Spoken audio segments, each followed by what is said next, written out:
కుమురం భీం జిల్లాలో నారాయణపేటలో 13, గద్వాలలో 15, జయశంకర్ భూపాలపల్లిలో 17, వికారాబాద్లో 19. ఏంటా అనుకుంటున్నారా? గత 3 నెలల్లో ఆయా జిల్లాల్లో దివ్యాంగులకు జారీ అయిన ధృవపత్రాల సంఖ్య ఇది. శారీరక వైకల్యం, మానసిక దృష్టిలోపాలు ఇలా రకరకాల సమస్యలతో బాధపడే వారికి వైకల్యాన్ని నిర్ధారిస్తూ జారీ చేసే సదరం అంటే software for assessment of disabled for access rehabilitation and empowerment విశిష్ట దివ్యాంగ గుర్తింపు UDID ధృవీకరణ పత్రాల జారీ తీరుకు ఈ అంకెలు అద్దం పడుతున్నాయి. స్లాట్ బుకింగ్, పరీక్షలు దాటి ధృవపత్రాలు పొందడానికి రాష్ట్రంలోని దివ్యాంగులు నానా ఇబ్బందులు పడుతున్నారు. దివ్యాంగులు ప్రభుత్వ ఉద్యోగ, విద్యా రిజర్వేషన్లు, పెన్షన్ తో పాటు ఇతర సంక్షేమ పథకాలు పొందేందుకు ధృవీకరణ పత్రం అవసరం. మొదట్లో ఆసుపత్రుల్లోని వైద్యుల మండలి వైకల్యాన్ని నిర్ధారించి సర్టిఫికేట్లు జారీ చేసేది. ఇక కేంద్ర ప్రభుత్వం దీన్ని పకడ్బందీగా నిర్వహించేందుకు 2010లో సదరం విధానాన్ని తీసుకొచ్చింది. గత ఏడాది మార్చి 1 నుంచి కేంద్రం నిర్దేశించిన విశిష్ట దివ్యాంగ గుర్తింపు కార్డు కింద ధృవపత్రాలు ఇస్తోంది. రాష్ట్ర పేదరిక నిర్మూలన సంస్థ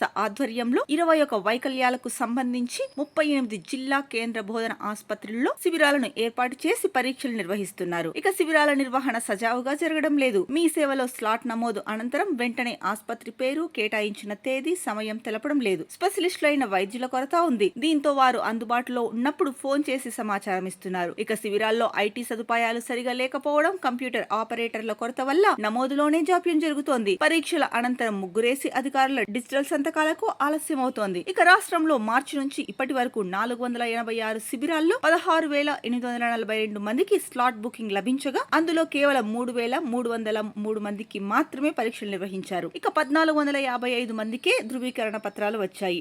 22 జిల్లాల్లో 100 కంటే తక్కువ మందికే పరీక్షలు జరిగాయి. రాష్ట్ర పంచాయతీరాజ్ గ్రామీణాభివృద్ధి శాఖ మంత్రి సీతక్క దివ్యాంగులకు ధృవీకరణ పత్రాల తీరుపై ఇటీవల సమీక్ష నిర్వహించి అసంతృప్తి వ్యక్తం చేశారు. అన్ని ఆసుపత్రుల్లో IT సేవలు సరిదిద్దాలని, కంప్యూటర్ ఆపరేటర్ల నియామకం చేపట్టాలని ఆదేశించారు. ఇక వైకల్య ధృవపత్రాల జారీలో తీవ్ర సమస్యలు ఎదురవుతున్నాయి.